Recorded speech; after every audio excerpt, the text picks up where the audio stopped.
बिस्मिल्लाहिर्रहमानिर्रहीम, अस्सलामु अलैकुम। एक बार फिर हम अपने तमाम दोस्तों को अपने यूट्यूब चैनल और फेसबुक पेज पर खुशामदीद कहते हैं। दोस्तों, मैं अभी ये फेसबुक चला रहा था तो मेरे सामने एक वीडियो आई जिसमें मौलाना तारिक जमील साहब की वीडियो है जिसमें वो लड़की के साथ बात कर रहे हैं और उसके ऊपर लिखा हुआ था कि मौलाना तारिक जमील साहब जो है वो लॉकडाउन की वजह से फारिग बैठे हुए हैं, तो वो अपनी छुट्टियां गुजारने के लिए लड़कियों के साथ नंबर ढूंढ ढूंढ के बातें कर रहे हैं। मैं हैरान हो गया कैसे कैसे हो सकता है।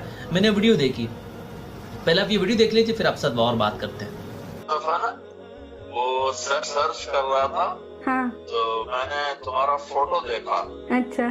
तो उसमें ऐसे लग रहा था जैसे तुम रो रही हो। मैंने कहा ये बच्ची कौन है जो जिसके आंसू निकल रहे हैं। हाँ तो मैंने ऐसे क्लिक कर दिया। फिर वो मैंने तुम्हारा रिएक्शन सुना तो इतना अच्छा था। थैंक यू सर, शुक्रिया। कई दफा सुना तो फिर मैंने अपने टीम के जिम्मे लगाया। मैंने कहा पता करो इस बच्ची का फोन नंबर तलाश करो, मैं इससे बात करना चाहता हूँ। थैंक यू फिर सर। मैं कल मुझे तुम्हारा नंबर मिला तो आज का 11 बजे का टाइम था।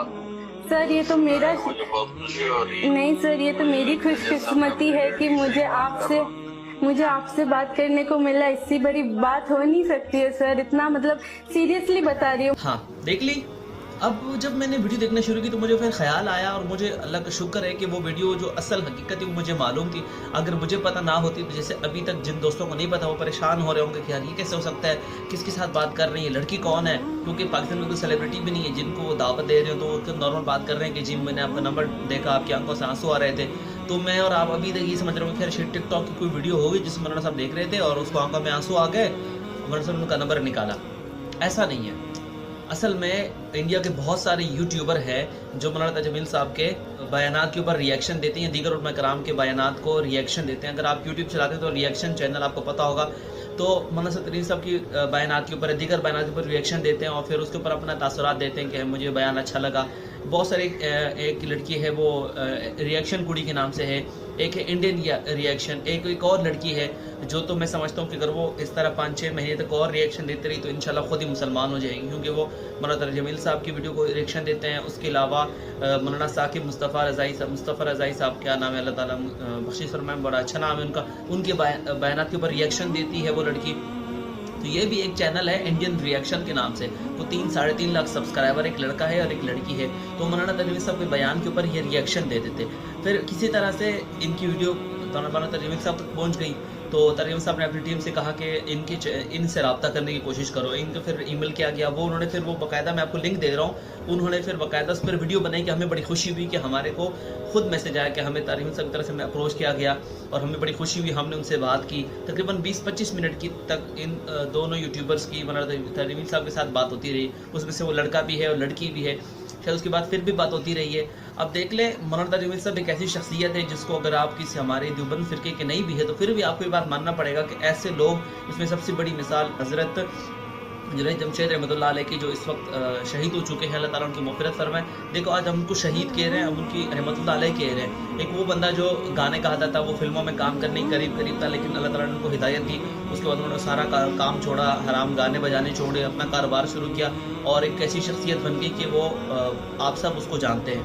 तो तारिक साहब वो शख्सियत है जिन्होंने लोगों की ज़िंदगियाँ बदली। अगर आप किसी एक शख्स को भी अच्छाई की तरफ लेके आते हो तो आपका मकाम कितना है ये तो फिर आप समझ सकते हैं।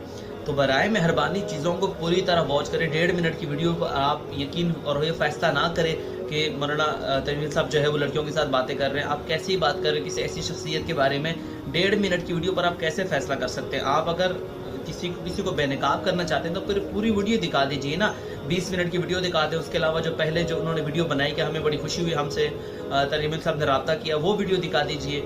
नहीं तो फिर आपने सिर्फ छोटी सी वीडियो क्लिप चला दिया और आपने नीचे ऊपर लिख दिया कि मौलाना साहब जो है ना वो लॉकडाउन की वजह से फारिग बेरोजगार हो गए, अस्तगफिरुल्लाह, और वो जो है वो अपना टाइम पास करने के लिए लड़कियों से बात कर रहे हैं। मतलब यार कोई शर्म होती है, कुछ हया होती है, जब नहीं होती तो बंदा क्या करे।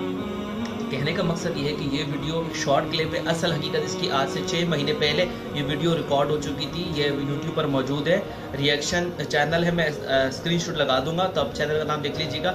उन्होंने बाकायदा पूरी वीडियो अपलोड की है, वहाँ पर भी मैंने देखी थी, यहाँ पर इसका शॉर्ट क्लिप है। तो बराए मेहरबानी किसी भी बड़े शख्स के बारे में बात करने के लिए आप कम से कम दलील ढूंढें। बात करने से पहले आपके पास दलील होनी चाहिए, आपके पास सबूत होना चाहिए, और किसी को गलत साबित करने के लिए आपके पास कुछ एक ठोस प्रूफ होनी चाहिए। ऐसे आप किसी को भी बदनाम करने के लिए फेसबुक पर डाल देते हैं, और फिर वो लोग जो दीन से बेजार है, या वो लोग जो मसले की इख्तिलाफ और फ़िरक़े का इख्तिलाफ रखते हैं, उनको फिर एक मौका मिल जाता है कि वो चीज़ों को फैलाना शुरू कर देते हैं जिसकी कोई हकीकत नहीं होती। तो बराए मेहरबानी चीज़ों को पहले वेरीफाई करें, उसके बाद उसको शेयर करें, आपकी बड़ी मेहरबानी होगी। इंशाल्लाह से फिर किसी और वीडियो मुलाकात होगी, तब तक के लिए इजाज़त दीजिए। अल्लाह निगहबान।